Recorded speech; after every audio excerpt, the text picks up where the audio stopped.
Exilados de Capela, o famigerado grupo, tanto discutido no meio espírita, e que uma parte deste povo teriam sido exilados de seu planeta Capela e enviados para o planeta Terra.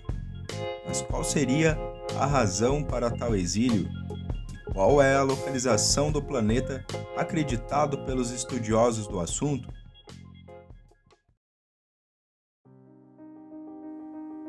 Visível a olho nu, Capela é o Sol abaixo de Órion Alfa ou Cheiro, que é a quinta ou sexta estrela mais brilhante do céu, segundo informações do professor Laércio Fonseca. Ao longo do tempo, os equipamentos astronômicos foram evoluindo e os pesquisadores perceberam que seu sistema é formado por 9 sóis, sendo 2 maiores e 7 menores, que orbitam o sistema. O nome popular é conhecido também como Três Marias. Em Capela, haviam 2 grupos, onde um deles eram mais adeptos do lado luz e o outro grupo mais voltado para as trevas. E o resultado disso não poderia ser diferente. O resultado foi que um grande conflito se iniciou e cresceu, a tal ponto de guerrearem entre si. E todo este caos resultou numa intervenção superior com a finalidade de se separar esses 2 grupos, e é aí que o nosso planeta Terra entra nessa história. O plano superior, então, decidiu exilar parte deste povo sombrio justamente aqui no planeta Terra, pois este grupo ainda tinha um período kármico a cumprir, ou seja, ainda em fase de lidar e aprender com os resultados de suas próprias ações passadas. Nessa época, já haviam pessoas por aqui, porém ainda estavam em desenvolvimento, pois eram muito primitivas. Para se ter noção, estamos falando do Homo erectus com baixo nível de desenvolvimento cerebral, e o motivo pelo qual esses capelinos tiveram de encarnar em tal nível foi de que eles precisavam desenvolver mais o seu lado emocional, pois eram bem desenvolvidos na ciência, porém deixavam a desejar do lado humanista, ou melhor, capelista, se é que posso chamar assim. Houve uma época em que os espíritos eram ainda inconscientes e habitavam corpos fluídicos pouco consistentes e bastante animalizados, mas logo após concluírem sua evolução nessa etapa, entramos no que é chamado de encarnações na segunda raça, onde o planeta estava num período já favorável geologicamente, favorecendo condições de vida para seres humanos encarnados.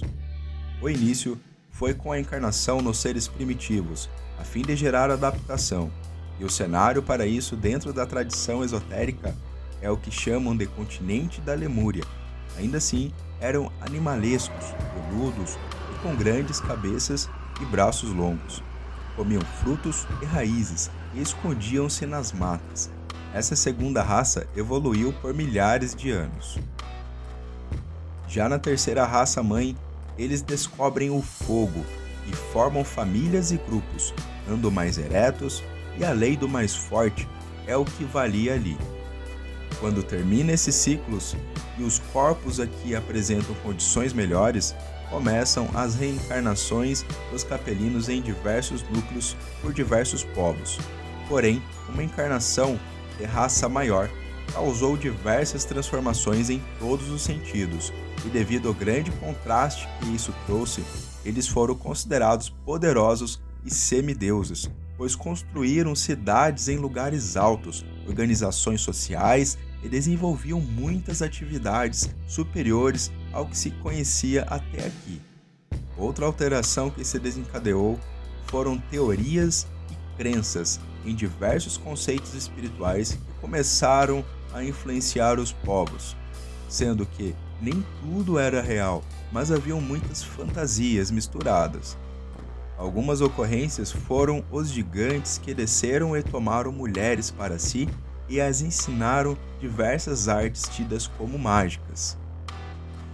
E esse fato é citado no livro apócrifo de Enoque e também no livro conhecido como a Pequena Bíblia, que é mais antiga do que o Velho Testamento, e também cita sobre a descida destes seres que vieram em missão de ajudar a humanidade, mas que acabaram se perdendo com as filhas dos homens, como o orgulho e com a vaidade. Um fato interessante é o de que Adão e Eva é uma representação da queda destes capelinos. E se olharmos com mais cautela, veremos que Adão não é um simples nome próprio, mas tem o significado de humanidade ou povos. Assim como Caim e Abel representam os dois aspectos capelinos. Assim entendemos que eles são uma alegoria aos capelinos. Achados arqueológicos mostram em inscrições cuneiformes que são escritas primitivas sobre esses dois povos e descrevem o de pele escura, Adames, e o outro povo como Saques, considerados prisioneiros da carne, ou seja, deuses encarnados. H.P. Blavatsky cita sobre seres altamente evoluídos que habitaram a Terra realizando grandes feitos e depois desapareceram. Então temos que seriam eles os primeiros capelinos que vieram. Enquanto isso, também temos na mitologia grega sobre aqueles semideuses e heróis que se rebelaram contra Zeus, para se apoderar dos céus e foram refugados ao Tártaro. Não seriam esses os que foram tirados de Capela? Vemos diversas histórias nesse sentido, por toda a Terra, em diversas tradições e raças distantes entre si. E esses conhecimentos foram escondidos dentro de mitologias e com o tempo tornaram-se crenças, religiões e filosofias. Então, sempre que olhamos para uma historinha ou um mito muito antigo, podemos pensar em investigar esse mito, pois certamente terá alguma história ou fato escondido ali por detrás. O resumo das raças que viveram antes e depois dos capelinos nesse ciclo evolutivo são espíritos que viveram sem encarnar. Os astecas diziam que os homens da primeira raça eram gigantes extraordinários e de cor escura, eram muito civilizados. Uma raça andrógena, assexual, semifísica, semietérica. A barbárie não existia nessa época. Viveu na Ilha Sagrada, situada na calota polar, inclusive existente ainda nos dias de hoje essa tal ilha. O segundo ponto são espíritos já encarnados, porém sem consistência em seus corpos físicos.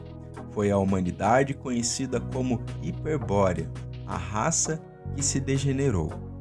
O terceiro ponto seria a famosa raça lemuriana, e é a partir daqui que se inicia a descida dos capelinos nesses corpos. A Lemúria foi um continente muito extenso. Os lêmures que se degeneraram tiveram depois rostos que lembram pássaros. Por isso, os selvagens, recordando a tradição, se adornavam e fantasiavam com plumas em suas cabeças. O quarto ponto está ligado ao materialismo, e algumas delas são os povos semitas, ádios e os mongóis. Estes são os atlantes, que terminaram com uma grande inundação. As tribos pré-colombianas da América são descendentes dessa raça, também os chineses primitivos e os primitivos egípcios, dentre outras, como dito no início. O quinto ponto é a raça ariana, indoriana, acadiana, egípcia e europeia. Esta é a nossa atual. Nesta quinta raça convém a evolução intelectual, sabedoria e intuitiva, e que, segundo alguns, devido à passagem de ciclos sempre haver um grande abalo no planeta Terra, terminará com um grande cataclismo, pelo que diz no Araucatum do povo Quintilcoba. O sexto seria a sexta raça, próxima a vir. Sairia depois do cataclismo da quinta raça atual e viverá em uma terra transformada e melhorada. A sétima raça será a última, onde cumprirá o ciclo deste planeta e dos que por aqui evoluem. O ponto-chave de toda essa história, registrada por toda a humanidade em diversas crenças e raças, são os processos evolutivos que todos passamos, e quanto mais você se conhece e se corrige, melhor é para si mesmo, podendo viver com mais alegria, com mais paz e de bem consigo mesmo. Não se esqueça de deixar o joinha e se inscrever no canal como incentivo para que eu possa melhorar cada vez mais o conteúdo e os estudos aqui no canal. Até o próximo vídeo!